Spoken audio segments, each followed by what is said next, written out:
علی بھائی غصہ اسلام میں حرام ہے، مگر طلاق ہمیشہ غصے میں دی جاتی ہے.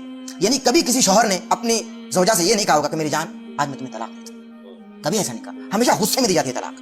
تو جبکہ ایک چیز اسلام میں ہے ہی حرام تو اس میں حلال امر کیسے انجام پا سکتا ہے؟ غصہ تو کوئی حرام نہیں ہے اسلام میں، ہم تو نہیں مانتے اس بات کو. یہ کہاں لکھا ہوا ہے؟ ایکسٹریم لیول کا غصہ نہیں، اسلام میں غصہ تو کہیں حرام نہیں ہے. اللہ کے لیے غصہ آ جاتا ہے، اللہ کے لیے غصہ آتا ہے. نبی الاسلام کی تو طبیعت میں غصہ تھا. طلاق اللہ کے لیے دی جاتی ہے. نہیں، وہ طلاق والا معاملہ الگ ہے. مثال تو نہیں، میں پہلی بات جو یہ جملہ ہے نا غصہ حرام ہے، یہ ہے ہی غلط ہے. غصہ حرام نہیں ہے، اللہ کی حمید کے لیے غصہ آتا ہے. صحیح مسلم میں 2005 نمبر حدیث ہے، نبی الاسلام جب ممبر پہ چڑھتے آپ کی آواز بلند ہو جاتی، آنکھیں سرخ ہو جاتی، غصے میں اضافہ ہو جاتا، گویا کوئی جرنیل اپنی فوج کو تیار کر رہا ہے. غصے کے الفاظ ہیں.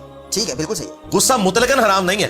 اللہ کی حمیت میں غصہ ہو بالکل درست ہے، لیکن جہاں پہ ریاکاری والا کوئی ایلیمنٹ شامل ہو جائے یا نفس پرستی والا ہو جائے وہاں پہ حرام ہے. جس طرح مولا علی جب کافر کے اوپر چڑھے اس نے تھوک دیا تو انہوں نے کہا اب مجھے جو غصہ ہے وہ اپنے نفس کے لیے ہے. پہلے جو چڑھے ہوئے تھے تو وہ مجھے بتایا وہ پیار محبت سے اسے ذبح کرنے چڑھے تھے یا غصے میں چڑھے ہوئے تھے؟ اللہ کے لیے غصہ تھا.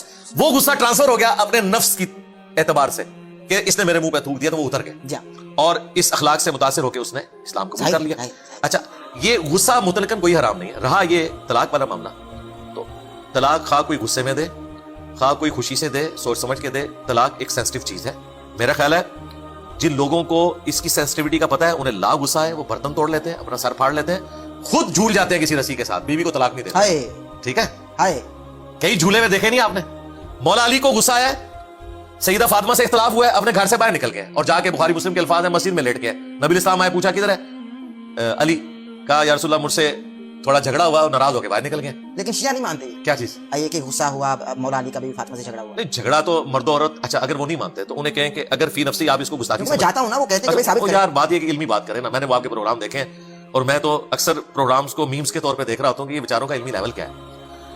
تو میمز کے طور پہ دیکھتے آپ کی بھی کئی چیزیں میمز کے طور پہ دیکھا ہوتا ہے. اچھا، اس میں دیکھیں کیا پیغمبروں کا اپنی بیویوں سے اختلاف نہیں ہوا؟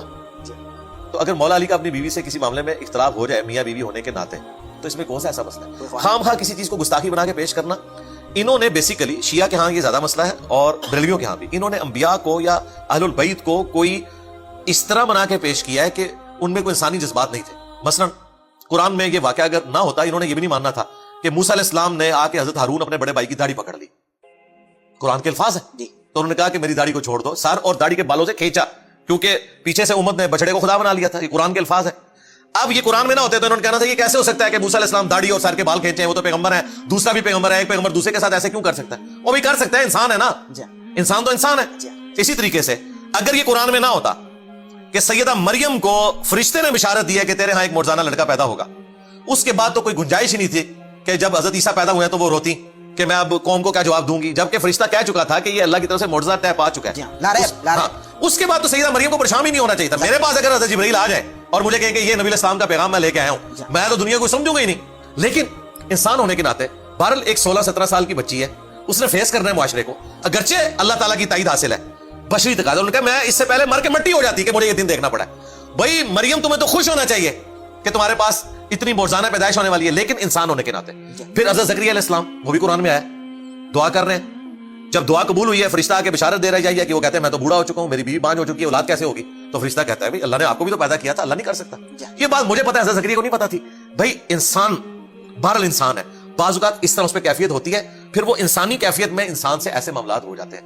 قرآن حکیم میں نبی علیہ السلام جو غزوہ احد کے موقع پر آپ کی زبان سے بدوا نکل گئی تھی، اس کے اوپر قرآن میں سورہ آل عمران میں گرفت ہوئی ہے. نبی آپ کو کوئی اختیار نہیں کیوں، اللہ چاہے تو ان کو ہدایت بھی دیتے. نبی علیہ السلام سے ایسا ہوا، بشری تقاضے اٹیچ ہیں، یہ گناہ نہیں ہوتے، یہ فسق نہیں ہوتا، ایک بشری تقاضا ہے. نبی علیہ السلام کو جب دکھ پہنچا آپ کے آنسو نکلے ہیں، آپ کو زخم لگا ہے تو خون نکلا ہے، ایسا نہیں ہے کہ آپ کا خون نہ نکلا ہو. ٹھیک ہے، تو آپ کو ان تمام چیزوں سے گزارا جاتا ہے جس طرح باقی انسان، تاکہ وہ ہمارے لیے رول ماڈل بنے. تو سیدہ فاطمہ اور مولا علی ہمارے لیے رول ماڈل ہیں. مجھے بتائیں اگر وہ ہمارے لیے رول ماڈل نہیں ہے تو اور کون ہے؟ اور اگر یہ کہتے ہیں رول ماڈل ہے، پھر ہم جن کیفیات سے گزر رہے ہیں ان سے ان کو بھی گزرنا چاہیے، میاں بیوی میں ناراضگی ہونی چاہیے. ورنہ سیدہ فاطمہ اور مولا علی میرے لیے رول ماڈل کس طرح ہوں گے اگر ان کی آپس میں ناراضگی نہیں ہوگی؟ ہماری تو آئے دن ہو جاتی ہے کسی نہ کسی مسئلے میں، ہر گھر کی یہ سٹوری ہے. تو نبیوں کی بیویوں کے ساتھ ناراضگی کا ذکر تو سورۃ الاحزاب میں، اس کا کیا کریں گے؟ بہترین بہترین بہترین چکا. واہ واہ واہ، الحمدللہ، سبحان اللہ سبحان اللہ، اللہ سلامت رکھے. آمین.